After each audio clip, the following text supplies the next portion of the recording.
How's everybody else getting on? Everyone good? Oh, we're all good. We're all good. Fantastic, fantastic. So, holding let's rules and regs. 100% council tax premium.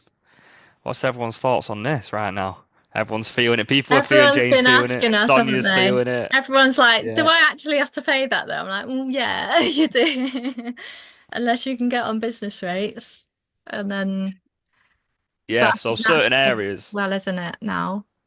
It's not as easy. it's, So we've got the certain first two areas, lots of rates now. The 100%, the second thing. Yeah, yeah.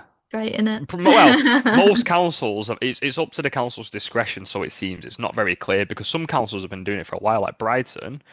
I think they brought in a little like 2 months ago, 3 months ago, where it's meant to start April 25, like it's meant to start now. No, no, yeah, yeah, it's only started now. They just sent a letter like Oh, they a sent the letters while out. So ago, that's okay. but because they have to give you notice. So they're meant to actually give you, tw if you read on the government thing, it says they're meant to give you 12 months notice, but I don't know if that's changed now because this is just a new reg starting from April. So everyone should be aware of it.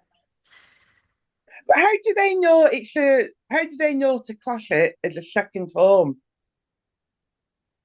Well, you're meant to declare that you're running it as a service accommodation. You're not living there. Ah, so that's how they've got the information to say it's a thing. Yeah. Yeah, because even if you don't clear at the start, when you come to get business rates, you need to have the requirements to hit business rates. So available for 140 days, 70 days let or something like that. Yeah. That's right, isn't it? Yeah. Yeah. So when you say that to them, they go, "Oh, it's been a holiday, that has it, for the last 140 days. We've got a premium to pay." So they'll probably bill you for it then, even though they should rebate you for it when you get onto business rates. However, we've been on a couple, I think two of our properties. One of our landlords we managed for as well. Like we've submitted it like 3, 4 months ago, so we're November, way over. December. Yeah, we're way over the. Oh, it's 5 months ago. No, no, no. Um, Yeah, so it's 90 business days, and obviously I you've know, got but like, I'm just saying like it takes long. Like they're yeah, not just saying that, going, "Oh, you'll be done in 2 weeks," but we'll say 90 work. Like it's gonna take the time. yeah, because so when you apply for it, they say it can take us 90 business days to make a decision. So you think, oh, 90 days, 3 months, not too bad. But then actually, when you work it out as working days, like, and you've got Christmas and your half terms and your bank holidays and your weekends, and it's like, actually, it's like 6 months that they'll make a decision.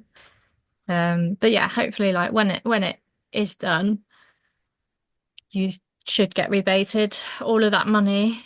Those thousands and thousands of pounds that you've been paying, you should get back. Been paying, have Because we? annoyingly, we got our council tax bills come through again, and it's like, oh right, yeah, they still want us to pay it, even though we, put Yeah. in for business rates in December. Still want us to renew. Lovely. But yeah, obviously you need to be aware of that now. That is a thing. Um, but yeah, like we're saying, you need to be aware of that now. Taking deals on, you need to factor that in. Although you should, get it rebated once you stick it out. It's the first. I mean, it's 140 days. You need to hit with 70 days let, but you still, you might not be 100% occupied. So it might take you 9, 10 months to get to that point, to get to And that's 140 days, and or that's 70 when days let. and that's when you can apply for it, and then you still got to wait 6 months before they make a decision and change anything. So yeah, Yeah. it's just something to be aware of, especially for deal sources when you're doing your numbers. Make sure like that is accounted for as well, because that is kind of like it's a big chunk of money. It's a big chunk of money, especially It on your bigger is. properties, like where your council tax would already be like 200 or quid. Because like a couple of our properties, we're paying £400 a month council tax. It's a Yeah. lot of money. Yeah. They're just going to kill a lot more businesses. But on the flip side, if you have a good property, like it's weeding out all the people who can't operate properly because they're going to be like, well, I can't make money here. This is ridiculous. Da, da, da, da. So there's less saturation in the market. It could be a good thing, especially if you've got a good property, you're running it well, and you're going to get that money back if you're operating well and all that sort of stuff. So yeah, I don't know. I don't think it's necessarily a bad thing. It's just a bit of a killer for the first year, let's say 6 months to a year, just paying out more money than you need to. But in the grand scheme of things, let's say your council tax is 130 quid. It's another 130 quid. Just sell an extra night. It's kind of paid for. So it's just your mindset of how you think about it. So um, It's definitely doable. It's still a valid business model. We read all the time for the last God, since I've been in rent to rent, like 6 years ago, I've heard people go, rent to rent's dead. Well, every year it's growing and growing and growing. It's not dead. I did a post like today saying when people tell me they can't find deals or they can't do this, it's like you're not looking hard enough. Like they're there, pick up the phone. Kaz is a great example of this. I don't know if you want to come up and say he's been with us 2 weeks.